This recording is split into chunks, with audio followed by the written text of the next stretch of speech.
नमस्कार दोस्तों। तो अभी हाल ही में एक मुद्दा आया है जिसमें बात की गई है सीसीएस पेंशन रूल्स की, जो कि कोर्ट केस का वर्डिक्ट आया है वेस्ट बंगाल गवर्नमेंट की तरफ से। ये केस था Phani Bhushan Kundu versus West of Bengal जो स्टेट गवर्नमेंट है उसके बीच में रिगार्डिंग द पेंशन को रूल्स को लेकर।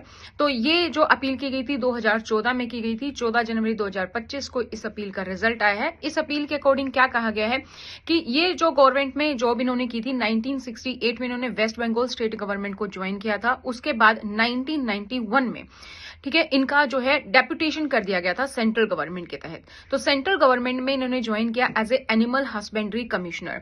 तो सेंट्रल गवर्नमेंट में अगर डेप्यूटेशन के तहत इनको ज्वाइन किया गया तो वहां पे जो लास्ट डेट दी गई थी वो दी गई थी 31 अगस्त 1991 तक, लेकिन इनकी रिटायरमेंट थी सितंबर 1991 में, जो कि ये रिटायर कर गए। और यहां पर एरर क्या हुई गवर्नमेंट से कि वेस्ट बंगाल गवर्नमेंट को इनको डेप्यूटेशन के बाद वापस अपनी पेरेंट ऑर्गेनाइजेशन में बुलाना चाहिए था और उसके बाद रिटायरमेंट देनी चाहिए थी, जो कि इन्होंने सीधा सेंट्रल गवर्नमेंट से रिटायरमेंट दे दी। हालांकि 2014 में कंप्लेन की गई इसके रिगार्डिंग कि मुझे जो है इनकी जो कंप्लेन है अपील जो की गई वो इसलिए की गई कि इनको पेंशन मिलनी चाहिए as per CCS pension rule.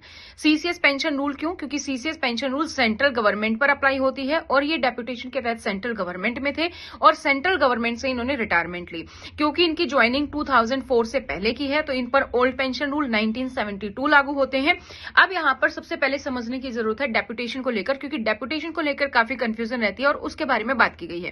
Deputation होता क्या है? डेप्यूटेशन होता है जब आप कोई भी जॉब करते हो आउट ऑफ कैडर या फिर आउट ऑफ पेरेंट डिपार्टमेंट आपको भेजा जाता है टेम्पररी बेसिस पे, उसको हम कहते हैं डेप्यूटेशन। इसमें क्या होता है, जैसे आपका डेप्यूटेशन पीरियड खत्म होता है आपको अपने पेरेंट ऑर्गेनाइजेशन में बुला लिया जाता है। मीनवाइल जब भी आप अपने बोरोविंग अथॉरिटी में है तो उसके अकॉर्डिंग आपको पेरेंट ऑर्गेनाइजेशन में प्रमोशन है, वो सारी चीजें आपको यहां पर परफॉर्मा प्रमोशन के बेसिस पर आपको मिलती रहती है। तो जो डेप्यूटी है जब आप बोरोविंग अथॉरिटी में जाते हैं तो ना तो आप वहां के सिर्फ एक टेम्पररी एम्प्लॉय के तौर पर रहते हैं, ना तो वहां के एक रेगुलर एम्प्लॉय आप बनते हैं, और ना ही ऐसा होता है कि आप वहां पे अगर एब्जॉर्ब हो गए तो फिर बात अलग है। तो वो ना तो आप एक टेम्पररी पे रहते हैं, रेगुलर एम्प्लॉय नहीं बनेंगे, और आपकी जो लीन है वो आपकी पेरेंट डिपार्टमेंट में आपकी बनी रहती है। तो बेसिकली अगर आप एब्जॉर्ब हुए तो परमानेंट माना जाएगा, अदरवाइज आपकी ये टेम्पररी पोस्ट रहती है। और इसी को ये कहते हुए ही जो है इस अपील को रिजेक्ट कर दिया गया है कि पेंशन जो है सीसीएस पेंशन के तहत इसलिए नहीं मिलेगी क्योंकि वो वेस्ट गवर्नमेंट जो वेस्ट बंगाल स्टेट गवर्नमेंट है उसके तहत वो पेंशन ऑलरेडी ले रहे हैं, और क्योंकि उनको डेप्यूटेशन के तहत भेजा गया था। और जब किसी भी एम्प्लॉय को डेप्यूटेशन के तहत भेजा जाता है तो वो एम्प्लॉय सिर्फ एक टेम्पररी एम्प्लॉय रहता है, जो हमारा रेगुलर एम्प्लॉय नहीं।